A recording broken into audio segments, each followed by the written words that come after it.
Magandang araw po sa inyong lahat, mga minamahal na mga kapatid, mga taga-subaybay sa lahat po ng dako na naabot po ng tinig na inyong lingkod. Muli sa araw na ito, tayo po ay mag-aaral ng salita ng Diyos. At bago po natin simulan ng ating pong pag-aaral, tayo po muna ay manalangin.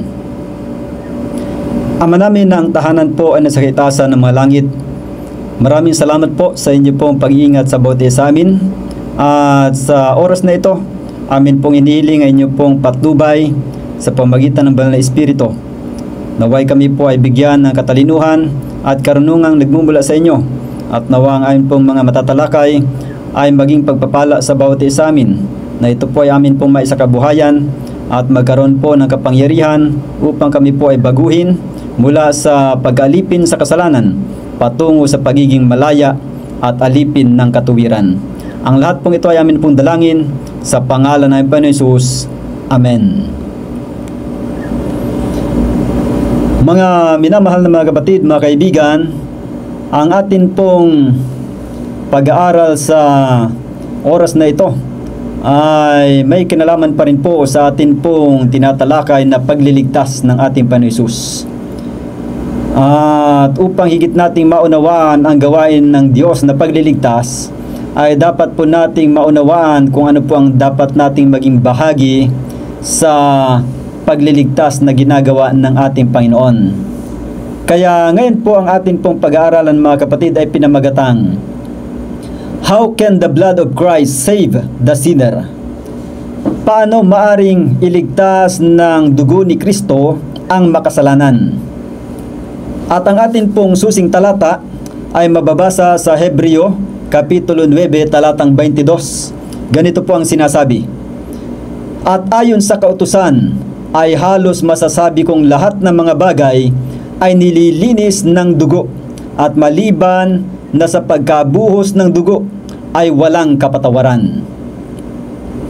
Maliwanag po ang sinabi sa talatang ito, mga kapatid, na ang lahat po ng mga bagay ay nililinis ng dugo. At dito po ay binanggit rin na kung walang pagdanak ng dugo ay walang kapatawaran. Atin pong nabasa yan sa Roma 6:23, ang kabayaran ng kasalanan ay kamatayan.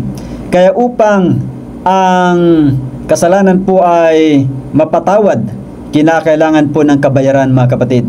Yun po ay ang kamatayan. At bakit po kamatayan ang kinakailangan ipangbayad? Sapagkat mayroon pong dugo. Ang buhay po ay nasa dugo, mga kapatid. At kapag ang tayo namatay, ayun po ang sinasabing kabayaran ng kasalanan. Ngunit hindi po sapat yung kamatayan ng sinumang tao na makasalanan rin, kundi ang kamatayan ng isa na hindi nagkasala mula sa kanyang pagkasilang hanggang sa kanyang kamatayan doon sa krus. Kaya dito, mga kapatid, atin pong aalamin kung paano po ililigtas o kung paano maaring mailigtas ng dugo ni Kristo ang makasalanan. Bigyan pansin po natin ang nakasaad rito sa Hebrews chapter 9 verse 22 na sinasabi rito, without shedding of blood is no remission. Yun pong word na remission ay isinalin sa Tagalog na kapatawaran. At ito pong salitang remission, mga kapatid, ay nagmula sa salitang Grego na aphesis. Ito pong aphesis, mga kapatid, ay may kahulugan sa English na freedom, pardon, deliverance, forgiveness, liberty, remission. Yan po ang mga kahulugan ng salitang aphesis na ginamit sa King James Version na remission. So yun pong remission, mga kapatid, ay hindi lamang po kapatawaran, hindi lang ito pardon or forgiveness. Ito po ay freedom o kalayaan, deliverance, yan, pagkaligtas. Kaya kaugnay dito, mga kapatid, ay atin pong higit na maunawaan kung paano po isinasagawa ng Panginoon ang pagliligtas sa sangkatauhan at kung paano mararanasan ng tao ang pagkaligtas na iyon. Hindi po sapat na binayaran na ni Kristo ang kasalanan ng sanglibutan. Kinakailangan din po na ang tao ay makaranas ng paglaya mula sa pagkaalipin sa kasalanan. Mayroon nga pong kwento na aking narinig sa isang preacher. Sabi niya, meron daw isang bilanggo, at yung bilanggong yon ay napagkalooban na ng pagkakataong makalaya sapagkat meron ng payroll sa kanya. Ngunit nung maibalita doon po sa taong bilanggo na siya'y lalaya, siya po mga kapatid ay nalungkot. Ayaw niyang lumaya mga kapatid, sapagkat nagustuhan na niya na manirahan po doon sa bilangguan. Alam niyo mga kapatid kung bakit siya ay masaya doon sa bilangguan? Sapagkat siya isang taong mahirap lamang at mas mainam pa para sa kanya na doon na manirahan sa bilangguan kaysa siya ay bumalik sa squatter, at kung saan ay mas mahirap ang buhay at mas mahirap kumita at makakain. Ngunit doon sa bilangguan ay kanyang naisip na mas maganda rito sapagkat libre ang pagkain. Kahit ako'y nakakulong, libre ang pagkain, at kahit na bumagyo ay maganda ang aking tirahan dito. Wala nang kinakailangan pang bayad sa upa sa bahay, sapagkat kung siya ay lalabas ng bilangguan, hahanap pa siya ng kanyang magiging pagkain, hahanap pa siya ng kanyang matitirhan, at kung siya ay uupa ng bahay, ay gagastos pa siya, samantalang siya ay wala pang hanap buhay. Kaya naisip po mga kapatid ng bilanggo na manatili na lang doon sa bilangguan. So meron pong mga ganong tao mga kapatid na mas ginusto pa nila na manatili sa pagkabilanggo kaysa sila ay maging ganap na malaya na merong higit na pribilehiyo na naghihintay.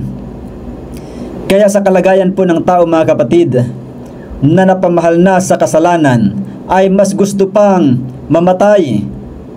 Kahit na sa simpleng ilustrasyon tungkol po sa sakit, mas marami pong mga tao ang gustong mamatay dahil sa naging alipin ng mga bisyo at mga sugal at iba pang mga masasamang gawi.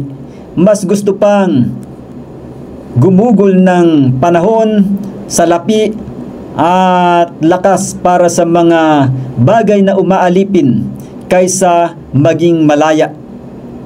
Kaya ito po ang malungkot na kalagayan ng tao sa mundong ito mga minamahal na mga kapatid, na sa kabila na mayroon pong kaloob na kalayaan, freedom, forgiveness, pardon, ang tao po mga kapatid ay mas minamahal pa na manatili sa piling ng dyablo.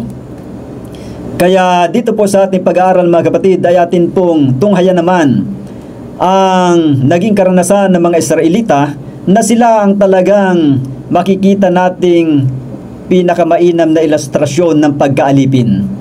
Ang mga Israelita po ay naalipin ng 430 years doon po sa Egypt. So napakatagal po mga kapatid ng pagkaalipin ng mga Israelita doon sa Ehipto. Mahigit 400 taon sila ay naalipin doon sa Ehipto. At nang sila nga po ay naalipin doon sa Ehipto, sila ay dumaing sa Panginoon. At hanggang sa dumating ang pagkakataon na ang lingkod niya na si Moises ay hinirang upang ilabas ang bayang Israel mula sa pag-alipin sa Ehipto. At ang mga Israelita ay natuwa naman nung sila ay inilabas, kasi napagod rin sila doon sa pagkaalipin. Kaya lamang nung nasa proseso na ng paglalakbay, sila po mga kapatid ay naging reklamador. Mas gusto pa nila na bumalik sa pagkaalipin doon sa Ehipto kaysa sila ay pakainin ng Diyos ng mana at sila ay ihatid patungo sa lupang Kanaan.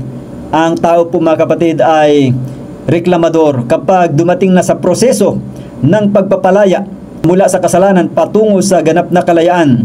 Ang tao po ay nagrereklamo. Kaya maraming mga tao ang nagnanais ng kaginhawahan, nagnanais ng kapayapaan. Maging dito sa ating bansa, maraming mga tao ang nagrarally, tinutuligsa yung mga kamalian. Pero ang tanong willing ba ang lahat na makiisa sa tamang pamaraan kung paano magkaroon ng kalayaan at kaginhawahan, at higit sa lahat ay yung pong kaugnay sa panukala ng Diyos na kaligtasan para sa lahat, mayaman man o mahirap.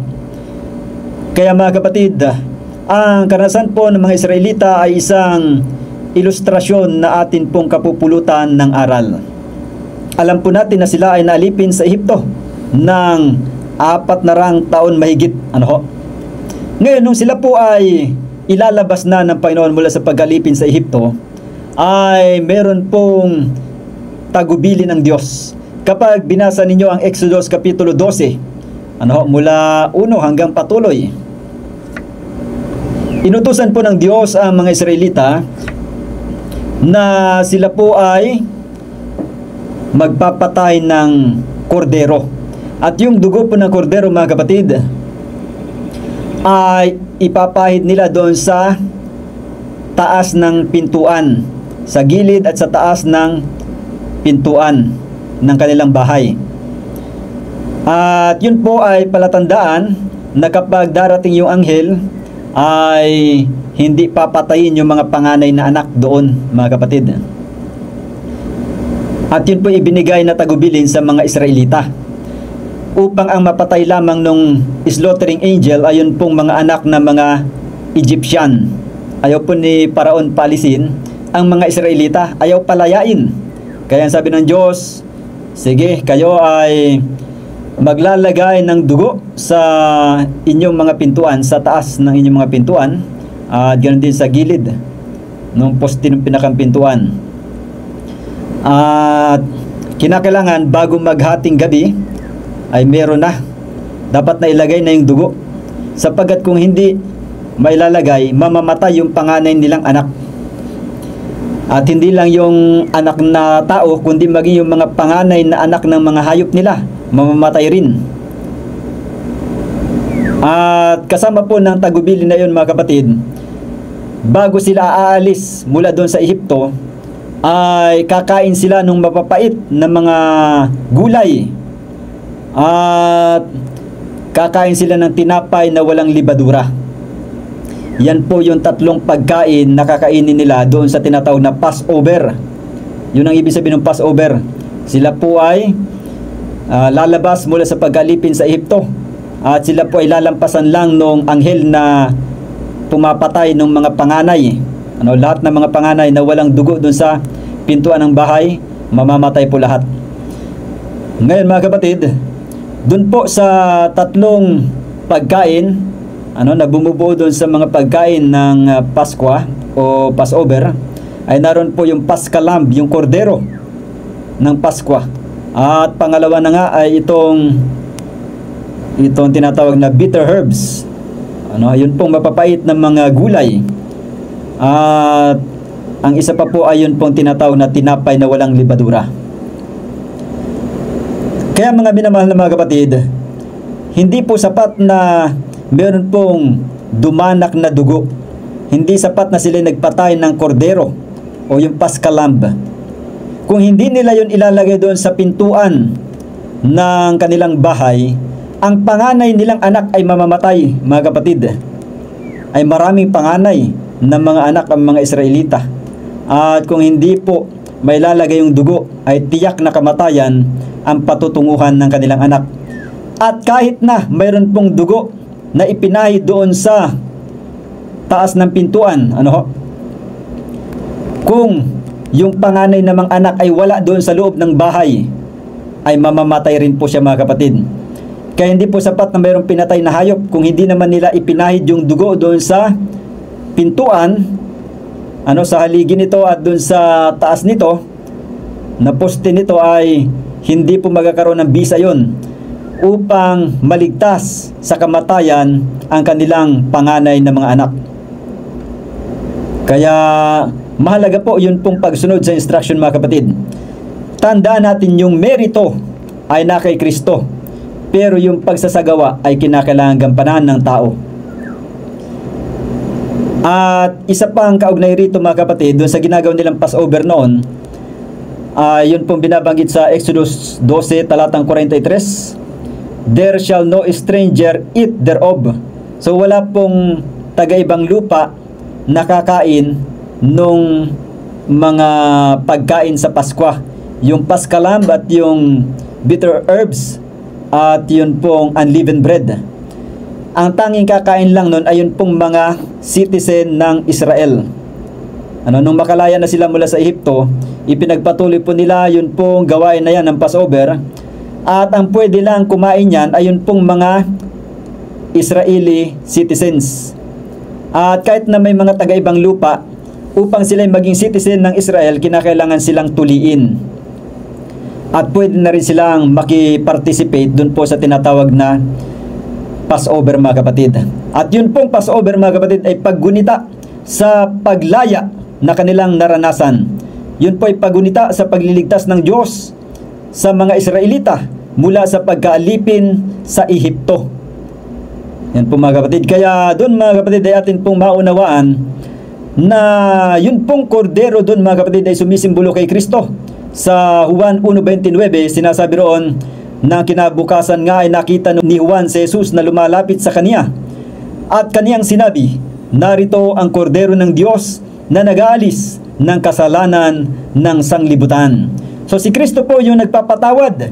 Siya yung gumagawa ng forgiveness of sin. Doon sa krus ng Kalbaryo ay kanya pong naisakatuparan ang matagumpay na pagbabayad sa kasalanan ng sangkatauhan. Ngunit hindi nga po sapat na si Kristo ay namatay doon sa krus ng Kalbaryo. Kinakailangang i-apply ng tao yung dugo ni Kristo sa kanyang kaluluwa. Ano ho?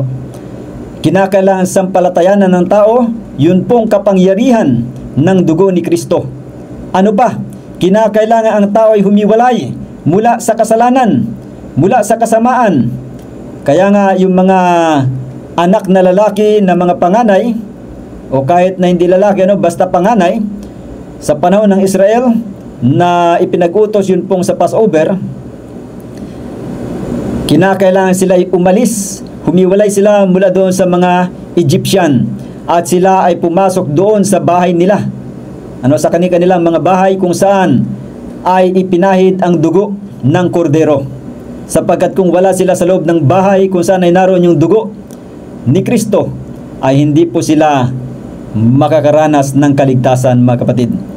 Kaya ang makakaranas lang po ng kaligtasan, mga kapatid, ay yun pong mga tinawagan ng Diyos na tumugon sa panawagan.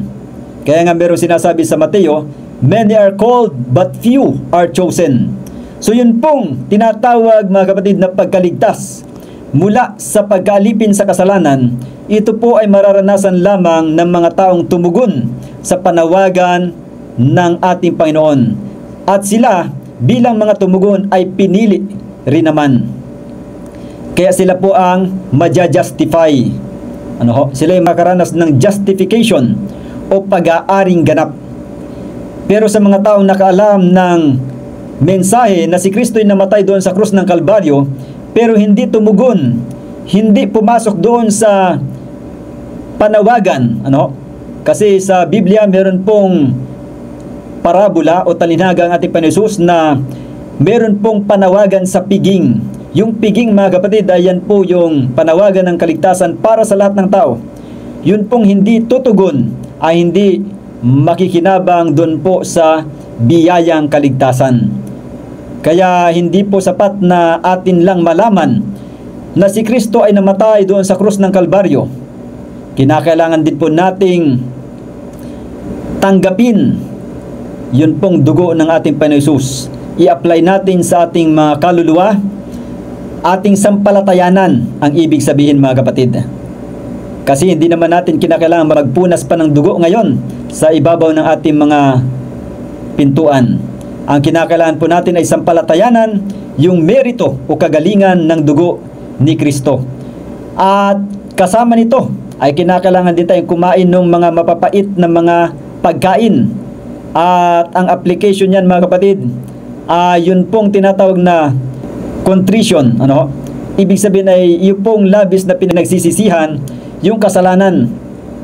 Ikaw ay labis na nalulungkot dahil sa kasalanan na umalipin sa iyo. Kaya sa karanasan ng mga Israelita, yung bitter herbs ay sumisimbolo po sa kanilang mapait na karanasan sa pagiging alipin doon po sa Ehipto. Kaya yun ay kanilang kinain bilang patunayan o simbolo na sila po ay mapapalaya na mula sa pagkaalipin doon po sa Ehipto, na sa ating panahon ay sumisimbolo naman sa pagkaalipin sa kasalanan. Kinakailangan po natin ng contrition, yun pong taus-pusong pagsisisi na tayo po'y nalulungkot sa atin pong mga nagawang kasalanan, mga kapatid. At ano pa po ang nakaugnay ron? Yun pong tinapay na walang libadura. Ang mga Israelita, mga kapatid, ay kinakailangan kumain ng tinapay na walang libadura, na sumisimbolo po sa kawalan ng kasalanan.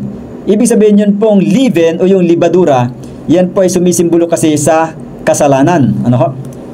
Yan po yung binabanggit po ni Apostol Pablo na leaven of sin. Ano? Yun po ay kinakailangan pong maalis. Ano? Yun yung binabanggit dito sa 1 Corinthians chapter 5 verses 7 to 8. Ang sabi ganito: For even Christ our Passover is sacrificed for us.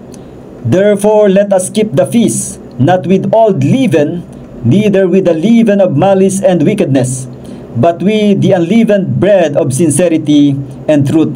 So yun pong unleavened bread, yan po ay sumisimbolo sa sinseridad at katotohanan. Samantalang yung tinatawag na leavened bread, yung tinapay po na may libadura, yun po ay sumisimbolo sa kasalanan, mga kapatid. Kaya kapag tayo po ay sumampalataya kay Kristo, ay kinakailangan yung bitter herbs at saka yung unleavened bread. Ibig sabihin ay dapat po tayong magsisi na mayroong kalungkutan sa atin pong mga nagawang kasalanan, at kinakailangan po natin ng unleavened bread, yun pong sincerity and truth, at atin pong lisanin, ating alisin yun pong tinatawag na mga leavened bread. Ibig sabihin yung mga tinapay na may libadura, libadura ng kasalanan. Kaya bilang mga pinalaya ni Kristo mula sa pag-alipin sa kasalanan, tayo po ay tinuturuan na magsisi ng tao sa puso at atin pong itakwil ang kasalanan.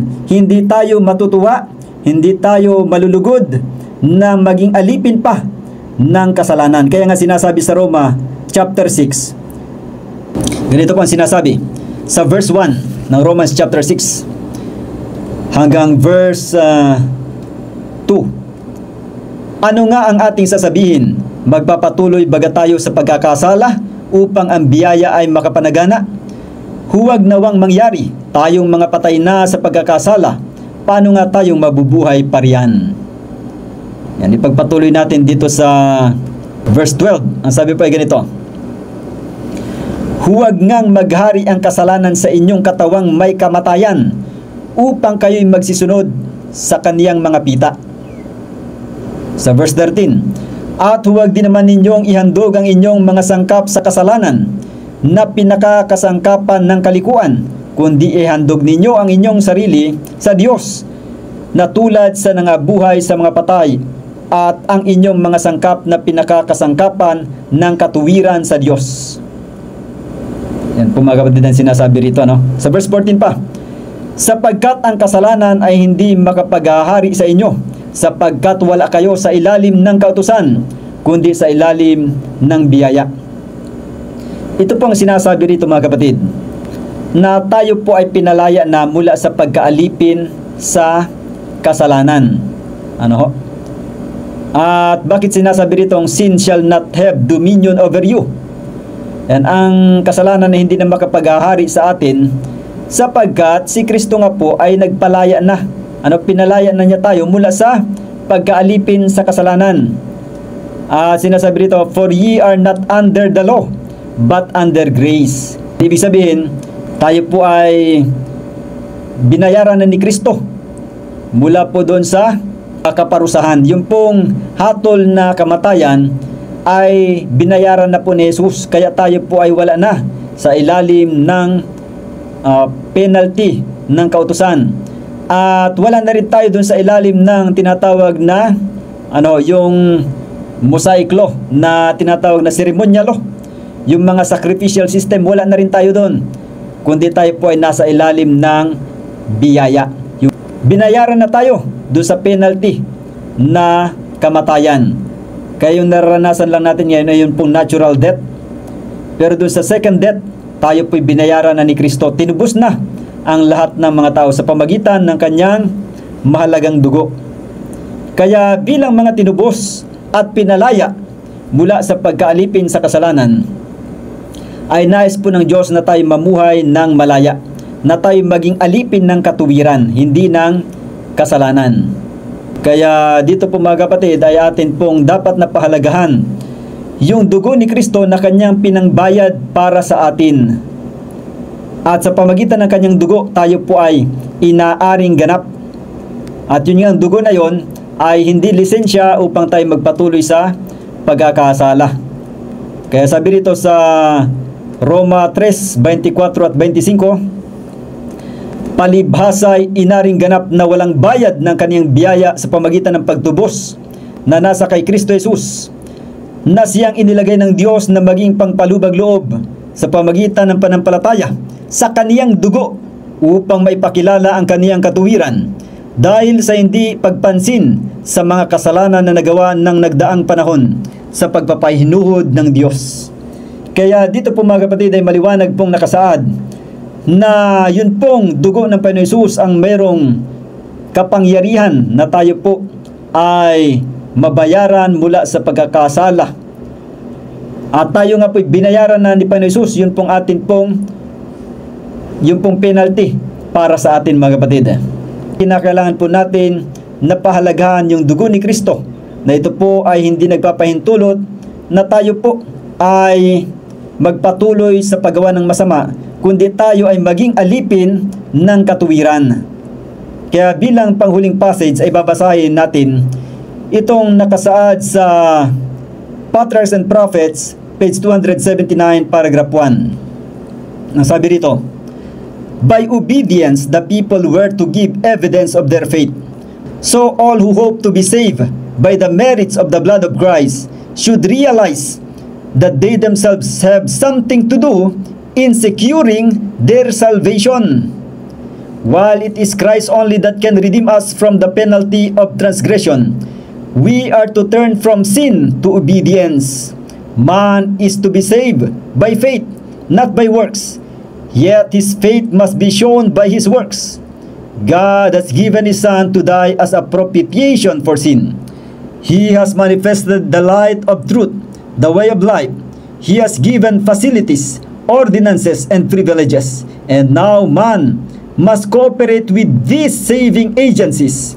He must appreciate and use the helps that God has provided. Believe and obey all the divine requirements. Kaya dito mga kapatid ay maliwanag pong nakasaad na ang sabi rito, sa pamagitan ng pagsunod, ang mga tao ay kinakailangang magbigay ng katibayan ng kanilang pananampalataya. Kaya ang lahat na umaasa na maligtas sa pamagitan ng kagalingan o merito ng dugo ni Kristo ay dapat makaunawa na sila mismo sa kanilang mga sarili ay merong dapat gawin upang matiyak ang kanilang kaligtasan. Bagaman si Kristo lamang ang mayroong kakayanan na tumubos sa atin mula sa penalty o kabayaran ng pagsalangsang, tayo ay dapat na tumalikod mula sa kasalanan patungo sa pagsunod. Ang tao ay dapat na mailigtas sa pamagitan ng pananampalataya, hindi ng mga gawa. Gayunpaman, ang kaniyang pananampalataya ay dapat na maipakita sa pamagitan ng kaniyang mga gawa. Ibinigay ng Diyos ang kanyang anak upang mamatay bilang pampalubag loob o pangtubos o kabayaran ng kasalanan. At sabi rito, kanyang ipinahayag ang liwanag ng katotohanan, ang daan ng buhay. Kanyang ibinigay ang mga pasilidad, mga ordinansa at mga pribilehiyo. At ngayon ang tao ay kinakailangan makiisa, makipagtulungan sa mga ahensyang ito na nagliligtas. Ayan, nakita nyo mga kapatid, ano? Ano yung sinasabi rito na saving agencies? Ang sinabi rito na saving agencies ay Yun pong antecedent na facilities, ordinances, and privileges. Kaya po sa mga katotohanan na ibinibigay ng Diyos, yung sinabi rito na the light of truth, the way of life, He has given facilities, ordinances, and privileges. Ang mga ito raw po ay saving agencies. Ang tagapagligtas ay si Kristo sa pamagitan ng merito ng kanyang dugo. Ngunit meron pong tinatawag na saving agencies, yung mga ahensya ng pagliligtas. At ang mga ito pong binanggit, the light of truth, the way of life, facilities, ordinances, and privileges. Ito po yung mga requirement ng Panginoon na binanggit rito sa huling bahagi. Believe and obey all the divine requirements. Yan po maliwanag mga kapatid, ano? Kaya kung ang requirement ng Panginoon ay atin pong ganapin yung kanyang kalooban, maging sa pagkain man o sa ating iniinom o sa ating pananamit, ay dapat po nating gawin sapagkat kahit na mayroon na pong pangbayad at binayaran na ni Kristo ng kanyang mahalagang dugo, yun pong kabayaran ng kasalanan. Pero kung hindi po natin gagawin ang ating tungkulin na makiisa sa saving agencies na ibinigay ng Panginoon, kung hindi natin susundin ang lahat ng kanyang divine requirements, ay magiging walang saysay ang kapangyarihan ng dugo na ibinigay ng ating Panginoon. Kaya nawa tayo po ay makapag-isip-isip, makapagnilay-nilay, at atin pong mabatid kung ano po ang ating tungkulin na dapat gampanan sa gawain ng pagliligtas na ginawa ng Panginoon Hesus. Kaya nawa ay naging pagpapala sa bawat isang ating pong pag-aaral na ito. At nawa ang dugo ng ating Panginoon Hesus ay magkaroon ng kapangyarihan upang maging matagumpay ang pagliligtas ng Panginoon Hesus para sa bawat isa sa atin. Kaya bilang pagtatapos, tayo po ay manalangin. Dakilan namin Diyos ng tahanan po ay nasa itaasan ng malangit. Maraming salamat po sa mga mensahe namin pong napagbulay-bulayan sa oras na ito. Nawa ito po ay may kintal sa aming puso't isipan, at nawa hindi lang ito isang mensahe na aming narinig, kundi ito po ay tumimo nawa ng malalim sa aming puso't isipan at magkaroon po ng kapangyarihan na amin pong may sakabuhayan ng mga ito upang kami maging angkop sa inyo pong pagliligtas na isinagawa para sa bawat isa sa amin. At naway tulungan po kami na magkaroon ng kalakasan, kapangyarihan na managumpay laban sa mga lalang ng dyablo. At naway ang inyo pong banal na espiritu ang siyang patuloy na gumawa sa amin pong mga buhay, nang sa ganoon ay kami po ay mamuhay ng naayon sa inyo pong kalooban. At nawa ay ipagpatawad po ang amin pong mga pagkukulang at pagkakasala. Ang lahat pong ito ay amin pong dalangin sa pangalan ng aming Panginoon Hesus. Amen.